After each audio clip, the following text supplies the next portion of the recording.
Hello, everyone, and welcome to the Gospel Tech Podcast. My name is Nathan Sutherland, and this podcast is dedicated to helping families love God and use tech.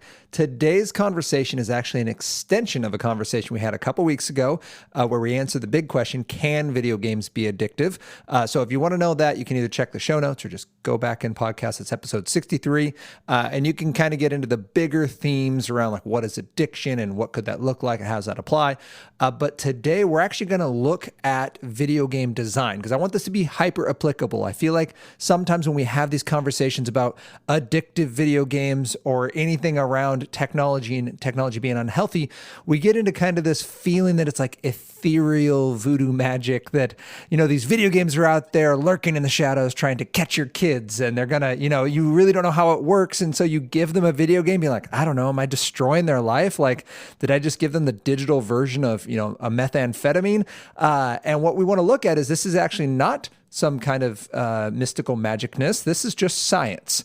What that means is we can actually look at video games and we can come away with very tangible examples of whether that game was designed to be unhealthy, right? Is it just a great story? Is it just engaging gameplay? Or is that game designed to extract our time, our attention, our money from those who play it and from us when we play it, right? So that's kind of the heart behind this episode. And we're going to take that information and then make it work in our own lives and gaming habits. So with that in mind, let's get this conversation started. Welcome to the Gospel Tech Podcast, a resource for parents who are feeling outpaced and overwhelmed as they raise children in a tech world. As an educator, parent, and tech user, I want to equip parents with the tools, resources, and confidence they need to raise kids who love God and use tech.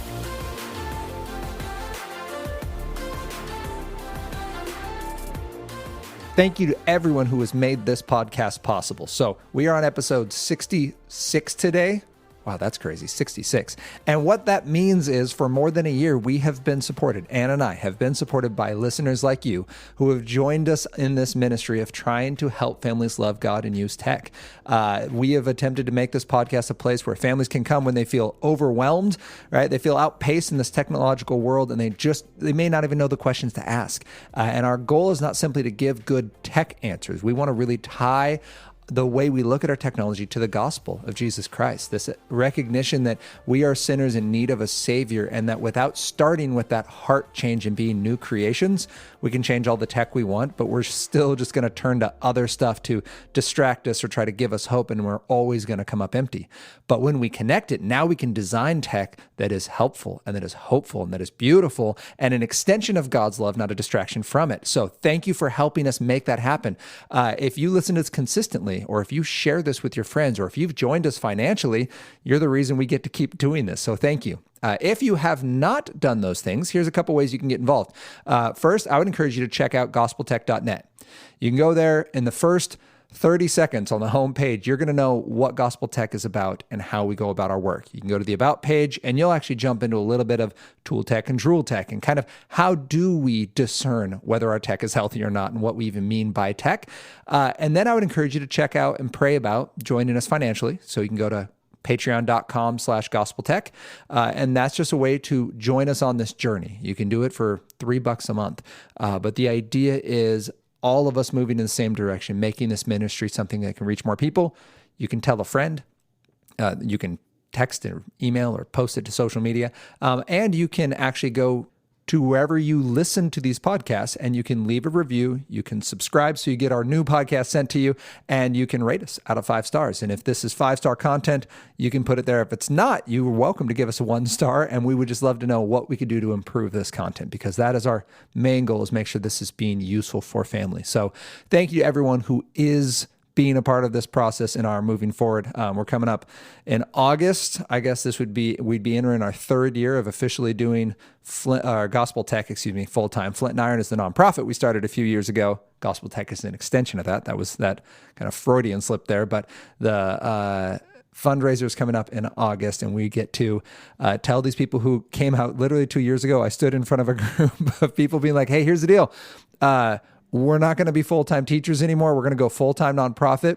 We believe we have an idea to make this happen, but Gospel Tech wasn't anything yet. Like, it was literally just an idea we had with the board when praying this out. And people came around us and made this possible. So I now get to go in front of them in just a couple months and be like, hey, look what you helped us do. Like, all these things have happened only because we prayerfully pursued it and other people prayerfully joined us. So thank you to everyone who's helped us make that happen. All right, today we are going to be talking about video games, and our focus verse is 1 Corinthians 10:23, which says, all things are lawful, but not all things are helpful. All things are lawful, but not all things build up. And in the context of our conversation today, we're not just looking for how far can I go without this being sin, but instead we're actually going to take a good hard look at the games we want to play or the games that are being played in our families and asking, are these designed to be healthy or healthful, I guess, or not? The content itself might be fine, right? And this is kind of the slippery slope we run into as well. There's nothing morally wrong with this. Right? There are games that are morally wrong. You can look at them and go, man, if I'm going to play this and I'm going to dedicate 5, 15, 40 hours of my life to investing my interest in this thing for enjoyment, like I'm getting satisfaction out of whatever this is I'm doing, this would be morally wrong for me to play this game in that way, right? I cannot justify that just because it's designed well or it's engaging or I would like it, right? But now we go, all right, there's nothing morally wrong with this game. Right? It passes the Philippians 4:8 test, but is the game itself okay to play? And that's what we're looking at today, right? Just because it's lawful and I'm not breaking any rules when I play this thing, is it still good, right? I want to love the Lord with all of my heart, with all my soul, with all my mind, with all my strength. So does this help me do that? Or is this just something that's not as bad as other stuff, right? And that's our focus verse today. All right. When we want to know if our game is programmed to be unhealthy, we're going to look at 5 things. And those are: 1, does the game have fast feedback? 2, is there behavioral training involved? We'll look at 4 specific types. 3, is there live competition or cooperative play? 4, does it leverage social FOMO, fear of missing out? And 5, is there in-game purchases? Are there microtransactions that allow you to buy in-game content with real-world money? Okay, so those are the 5. You could actually go through those right now. And if you're familiar enough with video games, you could walk through that and look at whatever game your kid wants to play or you're playing right now. And you could say, all right, 1, 2, 3, 4, 5. How many of these are present? And if they are present, then that extends into the next conversation. We'll talk about like, well, what do we do with that information? But first, let's just go. Is this game designed to be unhealthy? First, look for that fast feedback. Feedback is the basis of every addicting game. Players will be encouraged or discouraged from trying an activity based on the feedback they receive. Now, feedback can come in a number of ways. It can be sound, light, a haptic buzz. Most video game controllers, even ones that go with computers, have some kind of rumbling or buzzing sensation in there, right? And these can be included within this, can be rewards or punishments, but basically behavioral psychology tied in to the process of helping the gamer feel like they want to keep playing, right? So some things to look for would be, does the game reward you with sounds when you do something? So as simple as in Mario Brothers, and you pick up a coin and it goes ding, right? That's a behavioral Pavlovian training that when you get it, you go, oh, that felt good. I got 1 ding, right? Which means if I get 10 dings, that feels better. And if I get a huge, massive, big reward, right? And there's just dings happening all over the place. Like there's this rush of enjoyment that comes because I'm getting this feedback. Another thing might be fast-paced gameplay, right? That you're not having to wait for the next thing. So the game is frenetic in its energy and its speed. It's flashing lights, it's rounding corners. If you feel nauseous watching this thing play or it gives you a headache, there's a really good chance that that's a fast-paced game. And by the way, I would say when you're watching someone else play it, because it's kind of like driving a car. You never feel quite as nauseous when you're the one behind the wheel. So we're talking the person in the back seat, do they feel nauseous? That's what we're looking for. A lot of flashing lights, rapid sound effects. So this would be characters shouting things out, right? There's games that have, every time you click on a character, they say something. Every time you move a character, they say something. Every time you engage a character, they say something. There's a constant narrative running around, sounds of explosions, right? Like whatever's happening around you. We just want to look for that because those feedback pieces are both what you're going to become nostalgic with, but what you will come back and play for because they make you feel good. The colors make you feel good, etc. So we're looking for fast feedback. A perfect example would be Candy Crush, right? If you go to Candy Crush, in fact, down in the show notes, I have a link. Go look at that video. It has engaging music, bright colors, pretty flashes paired with satisfying dings, and the occasional voice that comes in and says, sweet, right? When you combine multiple crushes in a row, and it's simple, but Candy Crush brings in $1 billion a year and has perpetually for a decade now. So we need to recognize that fast feedback isn't just your first-person shooters. It's not just those games where we're like, well, that game is morally wrong. No, these are games that can feel almost, oh my goodness, what's the word I'm looking for? They feel almost bland in their design. You're like, well, of course, there could be nothing wrong with Candy Crush until you've witnessed anyone who's played Candy Crush and realize they can't walk away, right? That's what we're talking about. So first thing we're looking for is, does it have fast feedback? The second thing we're looking for is behavioral training, and this we're specifically going to use this via rewards. So we're looking at what rewards are they using to train us to play this game. Now, if you want to do a deeper dive into this subject, I'll include a link down in the show notes, but there is a behavioral psychologist, Ben Lewis Evans, who's the head of, user interface design for Fortnite with Epic Games.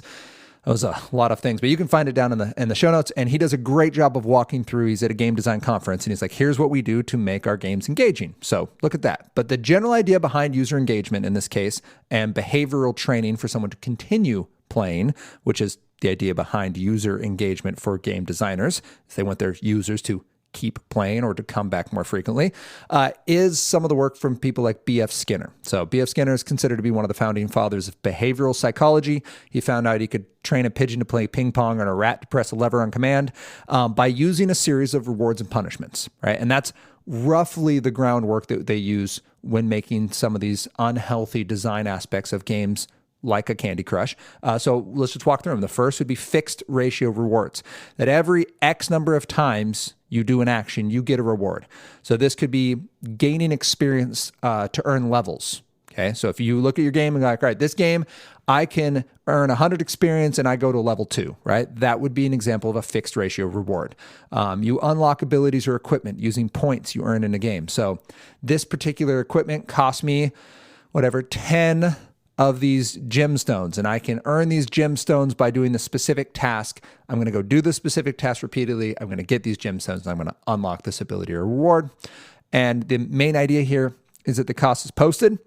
The player knows how to earn it, and this usually leads to what players would call grinding, right? They do the same task over and over again in order to get the reward. And I think one of my favorite examples of this, just as a nerd of games who I just love looking at design, I love looking at games, and I enjoy a well-designed game. But this would be Call of Duty and their use of what is known as prestige ranks. There's been a bunch of iterations of prestige ranks. I will include a link below so you can kind of learn about this. But Call of Duty is a first-person shooter, and it's been around since 2003. But what they have developed in this, by the way, just let that sink in. 2003. This game's been around for 18 years. That's some staying power, right? So this is one of the big players when it comes to games. And what they've realized is, well, they can make a game, and the game itself will take something like 10 to 15 hours to beat. But then they made these prestige ranks, and the prestige ranks mean that you can level up your character up to in the current iteration, you can go up to level 55. And when you get to level 55, you can activate Prestige Rank 1. And that unlocks these special abilities for you and then resets you back to level 0. And then you can regain your ranks. And you regain these by playing the game itself, accomplishing certain tasks that they have listed for you, playing online against other live players, and then accomplishing certain tasks during those. So you have to use a certain weapon to get a certain number of kills, or you have to accomplish a certain task while you're playing a certain map or something like that, right? And so the idea here is that the second prestige rank unlocks at level 100. Well, that's 155 levels of play, but they didn't have to make anything new. So they just tripled the amount of gameplay while creating minimal new content, right? In comparison to creating a bunch of new maps or new storyline or new levels, they've just created a ton of replayability for a few extra weapons and some, maybe a skin that your person can, like new clothes for your person to wear, or just a couple abilities, right? Like very simplistic additional design on their part for a ton of user engagement. In fact, this is the one where if you have someone who plays video games in your life that you could ask, they will say that they play the game even after the point it's fun, right? So they will say, I no longer am enjoying playing this game, but I am still playing it. They're still investing heavily in it. There's several others. I'll come back to this game later, but Destiny 2 is one that I've had college-age kids come to me and be like, I've invested dozens of hours into this game. I don't even enjoy the game anymore. I've done everything that can be done, but I'm still trying to, get these final few items. And they know how much they have to work to get there, and they're just putting in the time to try to get there, even though they're not liking the game anymore. So that's just an interesting idea for that one. Another one that can actually lead to that is variable ratio rewards, which is this idea that you know the action, but you don't know the timing. So the first one's fixed. You know exactly what it's going to take. That's the leveling. You can see the points. You know how many points you're earning. You know how to do it. It's just showing up and getting there. And the second one is variable ratio. And the combination of these two is powerful because the idea behind the random is that you know what you have to do. So I'll take Destiny for this one, actually. Destiny is another first-person shooter. If you're not familiar with Destiny or Destiny 2, it's a sci-fi, science fiction first-person shooter where you're going around in space and you're fighting the forces of evil, right? Well, in the newest edition, I guess you're using the forces of evil against the forces of evil, but it's a long story. The idea here is that your sci-fi soldier that you're going to be gains power, so you level up, and that's a fixed ratio reward. But then you have drops. So when you defeat an enemy, they can drop in a plethora of items from them, but on harder levels or in special events called raids, where there are bosses and you defeat a raid boss, and that raid boss has something like a 5 to 10% chance of dropping a certain type of item. It might be armor, it might be a weapon, but you will get players who will have to set a time. Some of these raids can take a couple hours to finish, and they will make this raid every, let's say, Tuesday evening. We're going to get this group together, we're going to do this raid, and we're going to get so-and-so this weapon they want, right?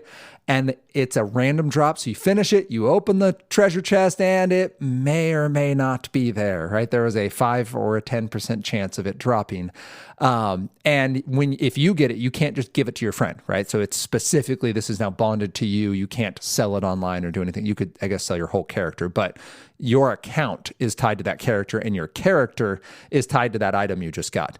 And this is a way they get replayability. Again, I don't have to make a new raid. I'm just going to make one. And now players have to come back and they have to play it again, right? There's a small percent chance, which increases the likelihood of them playing it again and again. So now we're looking again. This is the second piece of how can it tell if a game's unhealthy or designed to be unhealthy? It's going to have behavioral training that includes fixed ratio rewards. It's going to have some kind of leveling, and it's going to have some kind of variable ratio reward where it's going to have something random that happens. You know the behavior that will bring this thing about. You just don't know when it will happen. So you're going to repeat that behavior. You're going to show up more often, and you're going to stay for longer because really Tuesday night, well, guys, we didn't get it that time. We're all here. Should we just do the raid again?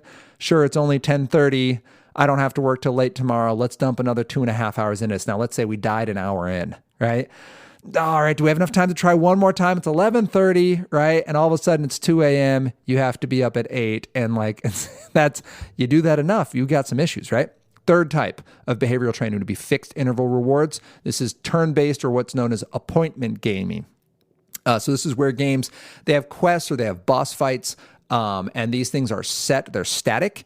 You know where it is, you know when it is, and you know how to get there. But it is still this big thing to accomplish. So an example might be a game like World of Warcraft, and they have specific events that appear or spawn on a timetable.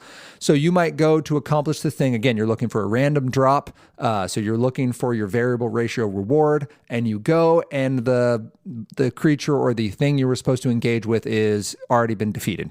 So you know, all right, this thing respawns every 30 minutes or every 2 hours or once a day at 8 p.m. or whatever. You are going to now adjust your behavior in order to accomplish this task because you know what it's going to take. It's got a fixed interval on it, right? So maybe you're going to set a timer, maybe you'll come back later, but the idea is that it's dictating your behavior to you. It's telling you when you have to accomplish this task. Another example of that would be any game that involves a cooldown. So the first thing you're going to look is, hey, does this game involve these like specific quests or these specific actions that need to be taken within specific timelines. So you're going to be using real world time, for example, is something some games will do. Is like you have 6 hours to accomplish this task before it goes away. Another would be using real world time, the idea of cooldowns. So a lot of free to play app games will use this, where you can only take so many actions within a certain amount of time. And then you either have to pay money, which we'll talk about later, in order to get more actions, or you have to let it recharge, or you went to go build this new item, and that upgrade's going to take 6 hours of real world time to do. Those are very important fixed interval rewards because it's tied to the real world time, and you can only do it when based on the real world time. But they usually leave you some kind of pay to get around that option. So we'll talk about that later. But third example of a fixed interval reward would be actually something, this is kind of newer, but it's an idea you're going to see showing up more often, is Fortnite went so far as to actually schedule a literal online concert for players. So they logged in at a specific time, they joined a concert, they got some custom tchotchke to go with it, and the idea was that this was something to boost player engagement. This was a reward for players. If you show up on our schedule for our thing, you can be a part of this live event. And it worked. I'll send a link down at the bottom. You can see it. A guy named Marshmallow held a concert.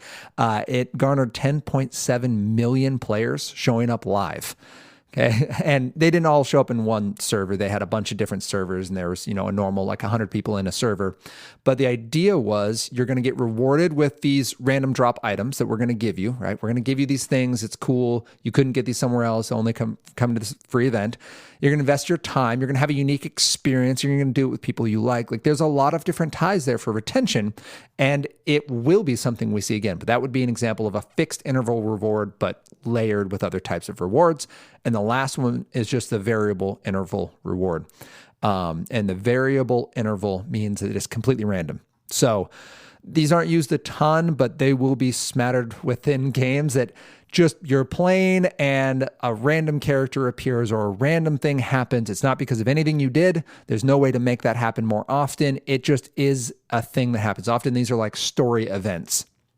And you didn't know this thing was going to happen. It wasn't announced. It wasn't be at this place at 11 a.m. and it's going to occur, but you just were there and you saw it, and that was kind of cool. And I think the only example I can think of recently in games would be Call of Duty Warzone was making like a plot hint. They were doing kind of like an in-game trailer almost, and players when they were playing could hear these like weird sounds coming throughout the game, and they're playing their game normally, but then they hear these odd sounds and they couldn't figure out where they were coming from, and then they'd find they came from behind these locked doors, and they started all these Reddit forums on, hey, what's happening in the game? And it was really just to build the hype of what they were going to release next. But that would be an example. This is just a random feedback reward. Thank you for playing. Now we're going to tease out this next thing you're going to be able to pay for. Congratulations. But people got excited about it. It felt like they discovered something. It was a variable interval reward. So, all right.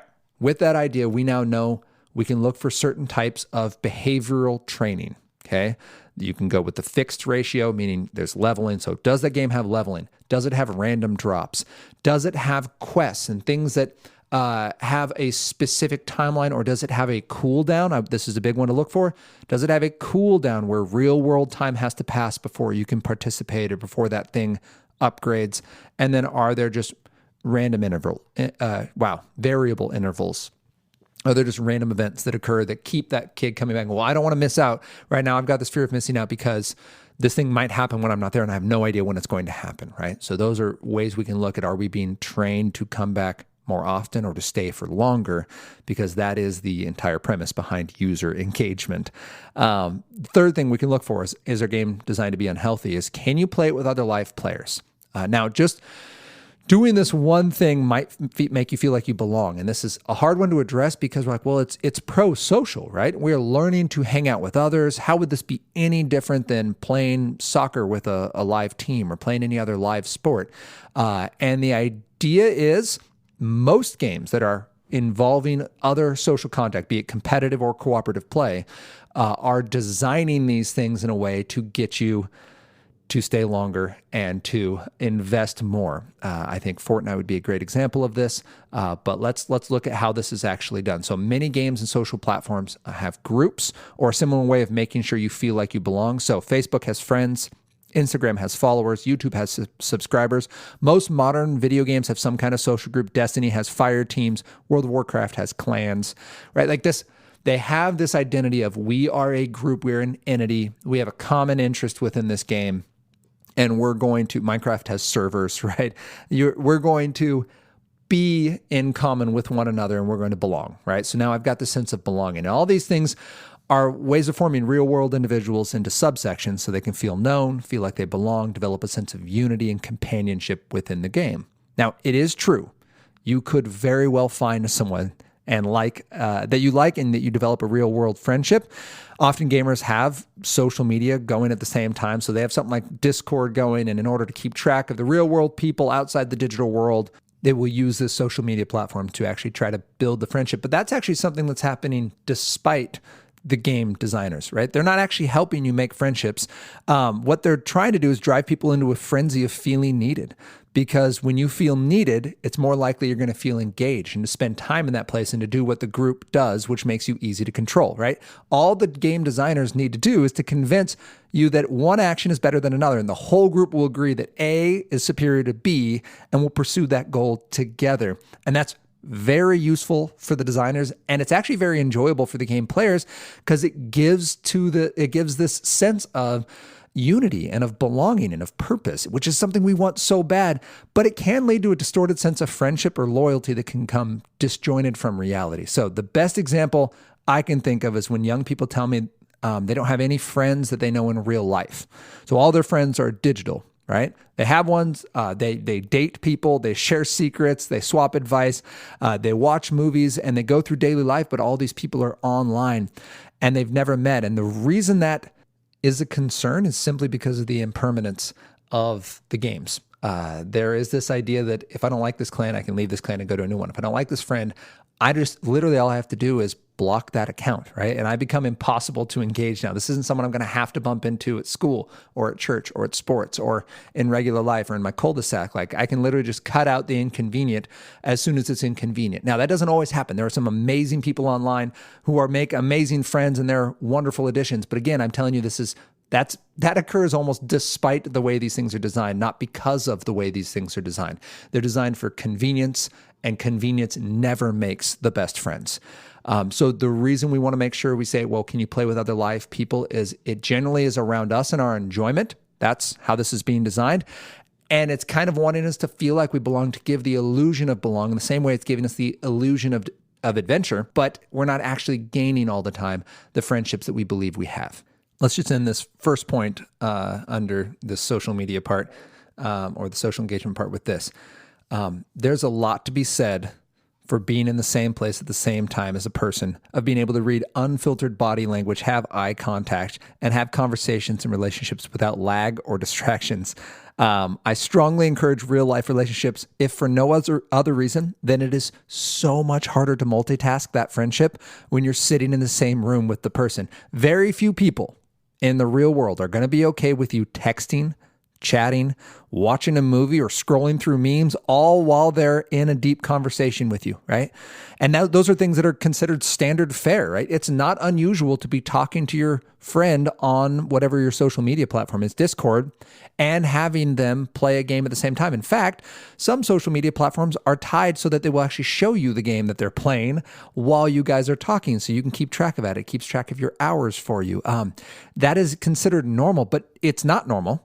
And it's not okay with a real friend when you really want to be engaging, and we need to train ourselves to be present. So we need to slow down. We need to invest in the people around us, and we need to learn to be present. We need to realize that the social addition to video games is often more a ploy by game designers to increase engagement and marketability, not a real world boon that actually has health and social benefits in mind, even if some of those health and social benefits happen. So the first piece is we go, man, is there a social element where my child is getting tied in with a group and they feel like they belong and they feel like the people in this game are their people? Okay, that is That is a dangerous spot to get too comfortable with. It's a fine piece. Again, it's not morally wrong, but is that the best for our child is the first thing we're asking. The second is, does that game then extend beyond that from I now belong and I have followers or I have subscribers or I have whatever, right? And this gives me feeling like I belong now. I'm part of a strike team. I'm part of a clan. And this gives me a feeling of belonging. Do they leverage that for a fear of missing out, right? Does it have a like button is the first thing to look for. The like button really has two sides to its blade. The first side is that, I guess the subtlety of it was this idea of, well, I want to go and say the things I like. There is no dislike button in most of the social media you're going to go to, right? Sometimes you can get downvotes and things like Reddit, but if we're talking generally in games, there's going to be some form of like. I like that. Congratulations. It's always positive. But what if I do something and I didn't get the feedback I wanted? Well, now I feel bad, not because anyone said anything bad, but because there wasn't the amount of praise I wanted, right? And that is a distortion. But then the second piece is like buttons are actually being used to guide us to content that we want, right? If you watch The Social Dilemma, there's this great quote from Kathy O'Neill, a data scientist, who says algorithms, those things that track the likes and that track user engagement, are opinions embedded in code. And that algorithms are not objective. Algorithms are optimized to some definition of success. So if you can imagine, this is her continuing this quote, if you can imagine if a commercial enterprise builds an algorithm to their definition of success, it's a commercial interest and it's usually profit. And that's something we want to keep in mind with games. If there is a social element, that means if there's rankings included, if there's point values included, if you're tied in with a team, if you are playing with friends, right? There is this aspect of they're not just trying to provide you something they thought you might want. They have a computer program that's helping them drive user engagement. And the idea here is that these social features, like like buttons, aren't trying to just make you feel better. They're trying to get you to consume more content. And to kind of help us picture this, I'm going to actually step away from the game idea because I actually believe the social component, when it comes to likes and to kind of being directed to new content, it comes in a lot in games that we would think are educational. And so we are either consuming content through a particular group who provides educational content, and we are liking content that we like, and we're using content that they suggest to us, and the algorithm is driving it that way. But rather than getting specific, let's just look at YouTube. I know that's not technically a game, but this is probably the best example. So Guillaume Chaslot is a former YouTube engineer, intuitive AI CEO, and works with Algo Transparency. Transparency, my words today. Made the point that the like button isn't actually about trying to give you content that you like at all. Instead, his quote is, YouTube isn't trying to find stuff you want. It's trying to find you a few rabbit holes and then determine which rabbit hole is the closest to what you want, right? So the goal isn't actually for YouTube to know what I, Nathan, want to enjoy and then give me exactly what I want. It wants to find something that's just one click off, because that's going to be unique enough that I'm going to go, well, that was cool. And then I'm going to go with the next suggestion and then the next suggestion and the next suggestion. I will tell you, I got caught on this last week. I was looking for something and then saw this random video on, there was a storm down south in the United States and a bunch of bees got blown out of their hive and the queen got blown out. And so it was this guy going and reclaiming this beehive, and there was 50,000 bees and the queen, and it was watching this dude just literally on the back of his truck, like pull up underneath this giant deal and pull a handful of bees. And I was fascinated. I've never seen anything like it. And it was amazing. And why did I find that? Because an algorithm tossed that to me. Like, I did not look up honeybees. I realized halfway through the video what I was even doing. I'm like, what am I doing right now? This isn't what I came on here to look for. That can happen within games. And the reason that happens is because of that fear of missing out design, which is not just to get you what you want, it's actually to get you to feel like, well, there's something else I should be finding, right? So it might be really engaging. I enjoyed watching that video, but it wasn't at an appropriate time, right? It was not helpful. And now it's fed that algorithm another time. Well, he got distracted that one time. So every time I go on YouTube, which I actually use for my job quite a bit, like there's some really well-informed tech voices out on YouTube, I have to battle through what the algorithm is trying to do to me the whole time, right? Like, that is problematic for what I'm trying to do just for my daily life's work and my ministry. And with our kids, it can happen within games, even games that are intended to be educational. They have these unhealthy features, right? So in addition to a like button and to an algorithm that feeds you new content, we got to look, does it track views, followers, or shares? Again, this is probably more social media stuff, but there are games that have this social media piece built in, that they're trying to cross-pollinate the platform, especially when major trillion-dollar companies that own the game that you're playing and own the social media platforms work in tandem, right? They're trying to get you to use their host of products that they are creating. There's no reason they'll leave you with just the one. So games are now being made for Facebook. Like that game is on Facebook.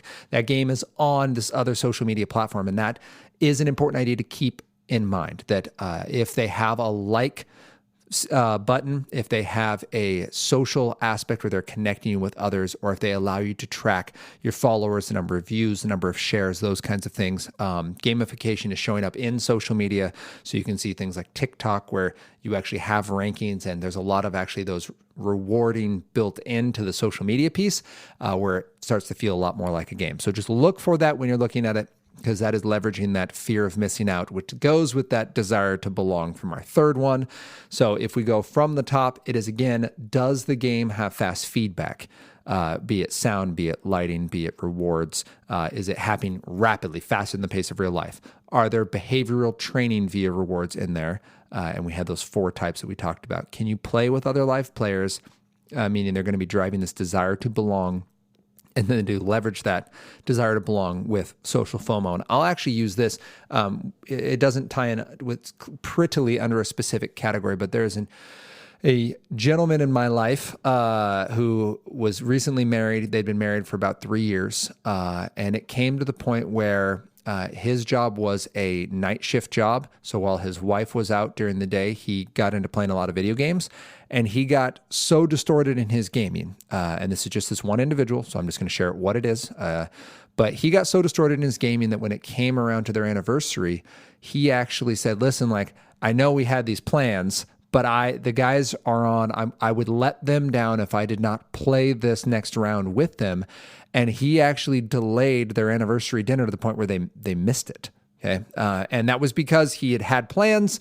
They didn't go the way he wanted. And he believed that his allegiance was to this group online. Now, there are other things going on in that situation, but it was shown as symptomatically through a video game. And it wasn't an accident. That video game was designed to impact someone in his position, someone who is that emotionally distraught, someone who is that socially isolated, someone who is that likely to become unhealthy when promised certain rewards, to the point where when push came to shove, he picked the game and his group online versus his wife that he had committed to before God and these witnesses. That's what we're talking about here. That wasn't an accident. That game was designed to have that impact, and it doesn't have that impact on everyone who plays it, but it has a propensity for that. And we as loving parents and as loving spouses want to make sure we're paying attention to it. And that is the power of some of that social FOMO of, man, I'm actually going to make real world people that I care about, that I've never met, but I consider them my real world friends. I'm going to let them down, even though the game is designed to make us feel like that. So then let's go to number 5. We're going to look at, does this game encourage real world spending for in-game merchandise?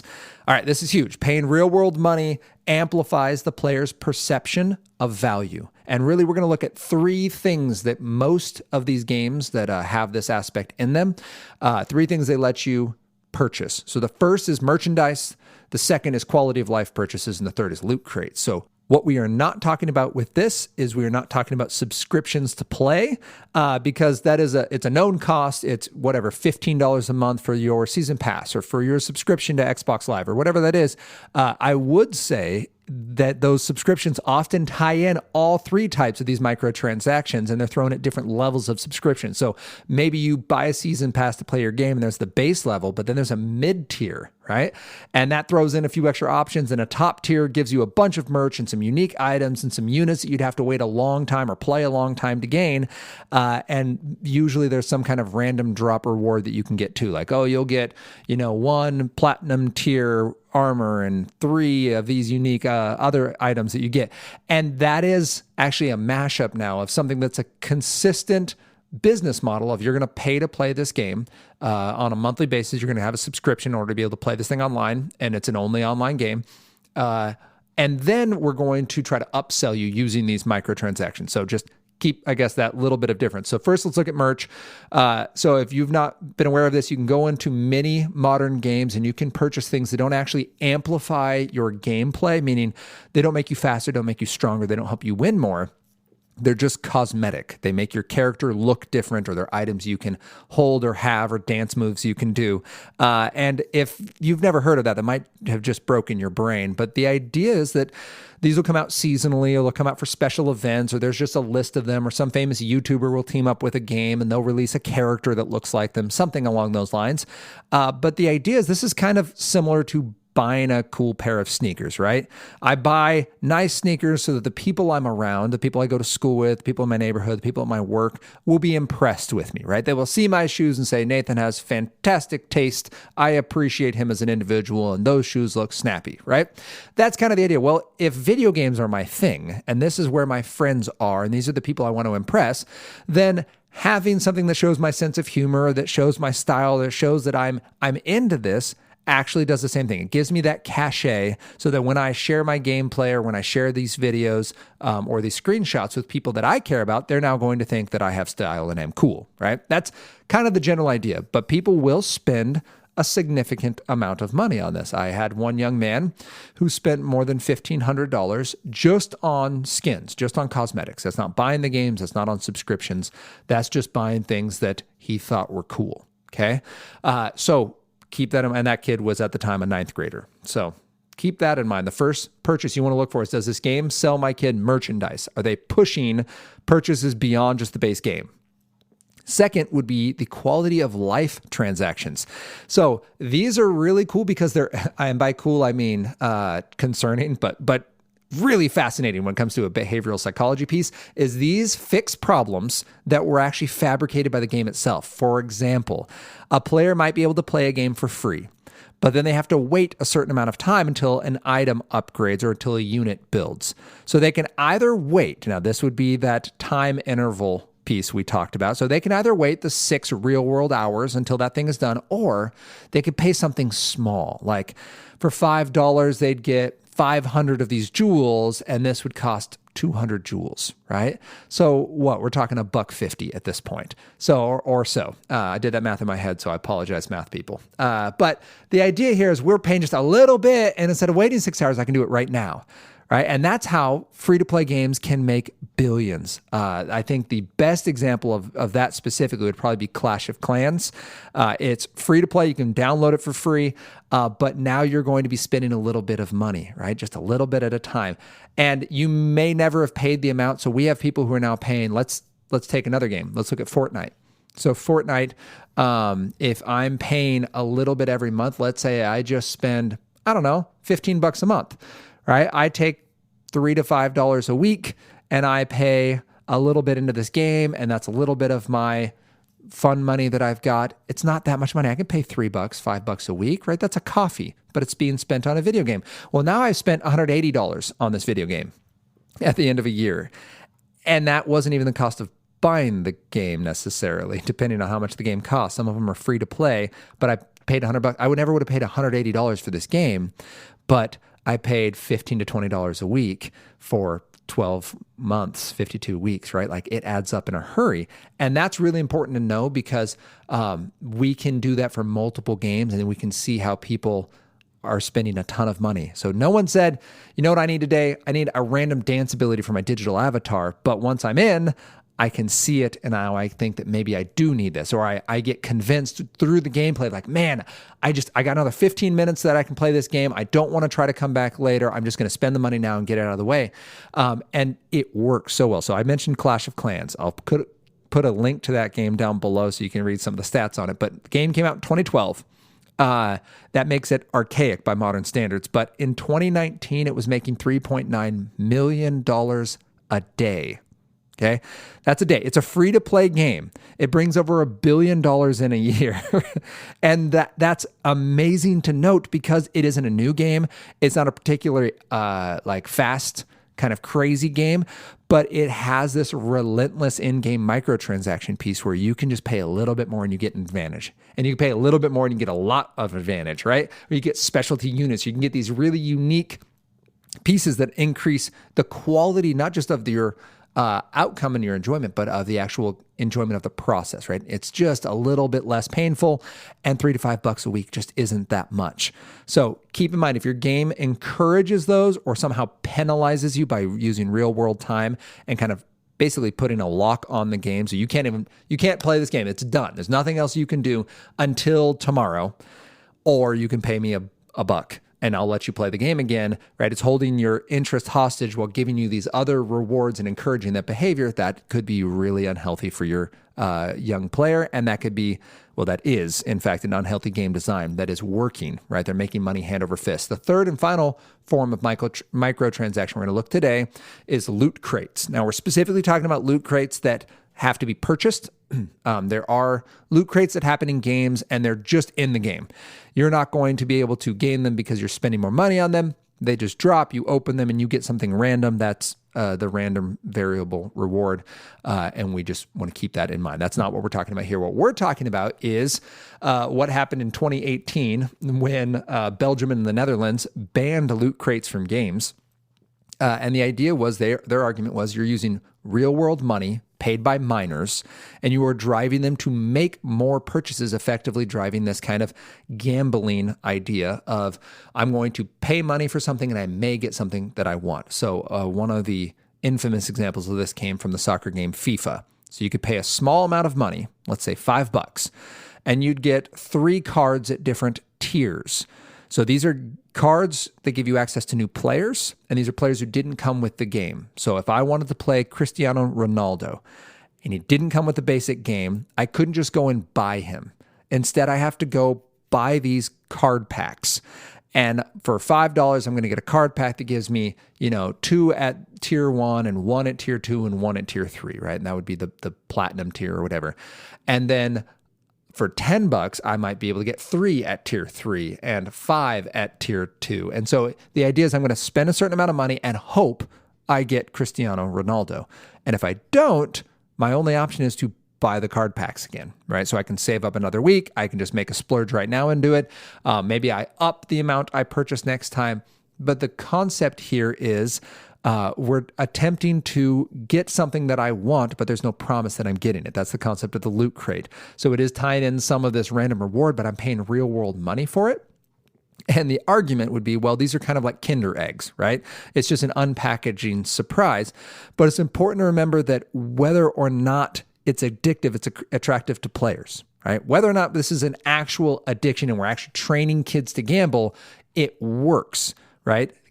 These companies aren't just posting the item. If they're really saying, well, this is just something that you get and you want, and you'll be fine with whatever you end up with, like that's not actually what's happening. What this is more like is me going to a shoe store and saying, here's money for a shoe, give me a pair, right? And hoping that I like the ones I get in return.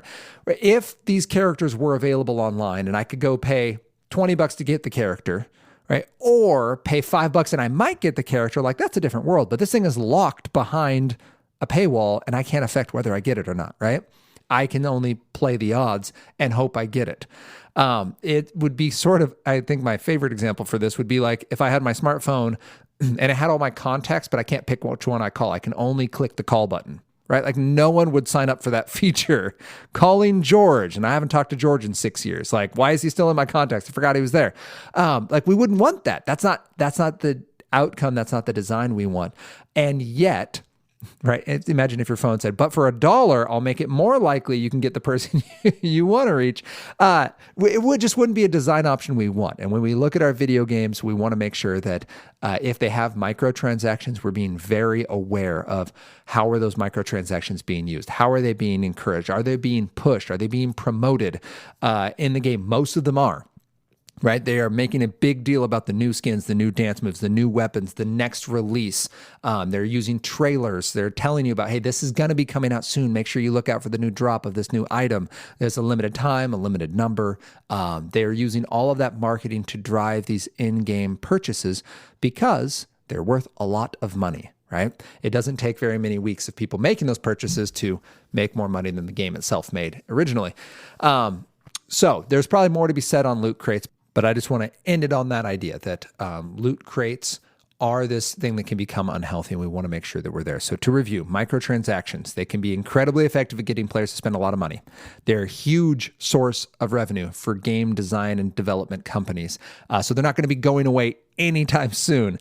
They can, however, be designed to be incredibly unhealthy and push players to dump cash into games that they never would have spent in the first place. So the three types we're looking at is you can buy merch, the real world money for in-game items. You can buy quality of life upgrades, and you can buy loot crates, which have that especially unhealthy aspect of tying in with the rewards before. So now you're being rewarded for spending the money, and the potential of getting what of not getting the thing you wanted is still there. So be sure to talk to your kids about these transactions and set up expectations. Ask them, can they buy items in the game? And is there a price limit that you're going to set? Like, is that okay? Like, are you going to say, yes, they can buy items if it's an option?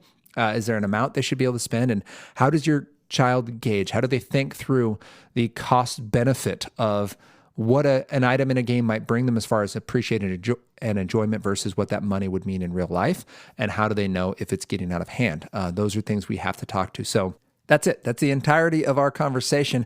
There's those 5 pieces. We can actually know when we look at a game, is this game designed to be unhealthy? Not is it immoral, not does it have bad content, but is it designed to be healthy or unhealthy? And we can look at those 5 things. First, we're going to look for the fast feedback. Is it happening at a rapid pace, faster than real life? And it is designed with the sounds, with the lights, with the actions to drive a feedback loop for our young people and for ourselves so that we want to feel good and we want to play more in order to get back to that good feeling. Is it using behavioral training with those 4 types of rewards? Right. And we talked about them. I guess I can put them down in the notes below, but it's fixed ratio rewards, variable ratio rewards, fixed interval. So we went over to time, and variable interval rewards. And then we want to look at, does it have live competitive or cooperative play? Because it's tying in that sense of belonging and that sense of urgency to play with others. Does it leverage social FOMO? Are there point systems, leaderboards? Does it track follows, likes? Does it tie you in with a social platform based on just where the game is being hosted? And is there real world purchases being made in a digital game? Right? So are there microtransactions that are being driven by the game? And as you have those, so we look at them, we go, okay, let's talk those out with our kids. If your kid is the age of 5 or older, they can have these conversations, right? You can break it down to, hey, just because something is okay doesn't mean it's good for us, right? That's where we bring back our Bible verse for today, right? It's that idea that just because something is acceptable doesn't mean it's beneficial, right? Just because it's lawful doesn't mean it builds up. We go to 1 Corinthians 10:23 and we remind our children, hey, we love God and the gospel is our basis for where we look for our joy. So the gospel tells us that I'm a new creation. I love others because I've been loved. Does this game help me do that? Or does it distract me from it, right? And it works at a 5-year-old level. It works all the way up to your adult children who are 18 and older, and it works with spouses because we need to put the gospel at the center of this conversation, not just fixing our games. But my hope for this conversation is that it helps you, that when you look at a video game now, you don't have to be intimidated by going, I don't know if it's okay or not. I can't really tell. I'm from a different generation. Games don't interest me. The hope of this conversation is great. We peeled all that back. Let's just look at the design of the game. Is it designed to be healthy? Because then, okay, you're like, all right, well, what can I do about this? You can go and you can actually make a family tech framework, right? Where you can now talk to your young person and you can say, hey, I love you. Or you can talk with your spouse, say, I love you. We need to make sure we're on the same page. And let's talk through what works in this game and what doesn't, right? What is helping you and what isn't. Because with the family tech framework, you're actually going to be able to make a reset and check actual tech health. And you're going to be able to talk about family expectations for, well, this is what we know is good and isn't good for our family. Because really at the end of the day, there's some games that are perfectly healthy, but the player isn't. I've talked to some old school gamers where they got unhealthy with Pong and with Pac-Man, right? And sometimes it's just not the game. Like sometimes that's an individual thing. So we need to know that, well, if you don't have a place for a family tech framework, you can just go gospeltech.net/resources. You can find the link down below in the show notes. But we made a video series, little short videos that goes with a little physical workbook, and you can actually answer for yourself how you're going to make a family tech framework. Basically, the way the workshop works is the first half answers things like, what is tech? Why does it tie to the gospel? How do we make a family reset? Is our tech healthy? What do I do if it's not? That kind of stuff. And the second part is actually making the framework and building that out with your family.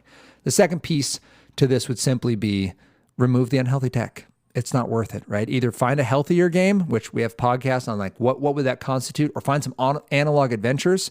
That's in the online workshop as well, is how do I make these adventures for my kid that line up with their gifts, their interests, their passions. But I guess the takeaway from this is, let's make this challenge this week, okay? First, look at your games. If you play games, look at those 5 things and ask yourself, is it healthy? And then extend that discussion to your family, to your spouse, to your kids. Do this prayerfully, because the idea here isn't to bring condemnation or win a fight. The idea here is to point our eyes back to Christ Jesus, the author and perfecter of our faith, who for the joy set before him endured the cross and scorned its shame, so that he might be the firstborn of many brothers, so that he might redeem all of us as children of God, so that we can live free now and share that love that we have been given with those around us, right? That's why we're still here. And we want to make sure that games are part of that they can be an encouraging and healthful part and not a distracting part or an area of hurt and heartache for us. I hope this conversation was encouraging to you. You can actually go out now and check out all the games you're playing and be equipped for that. If you have any questions, you can reach out to me, Nathan, at gospeltech.net. You can also go to gospeltech.net and find the resources we have there. We have more podcasts, we have articles, we have just a bunch of resources you can use for your own family. We also have that online workshop to help you make a family tech framework. But at the end of the day, our prayer, Anna and my prayer, is that this is encouraging to you, that you feel equipped in this, that you're reminded of the truth of the gospel and challenged to recognize that tech isn't the heart of the problem. Yes, some of it is designed to be unhealthy, and we can be aware of that. We want to be informed in it. But at the end of the day, like, it's our hearts that are running to things that are unhealthy. It's what I struggle with, right? It's what I have to pray through. So at the end of the day, it's going to be our submission to a God who loves us so that he can give us more life, and we don't keep pursuing our own ends on our own strength. So I hope it was encouraging. Please do share it. Please rate, review, do all those things that will help us reach more families, and come back next week as we continue this conversation and talk more about how we can continue to raise kids who love God and use tech.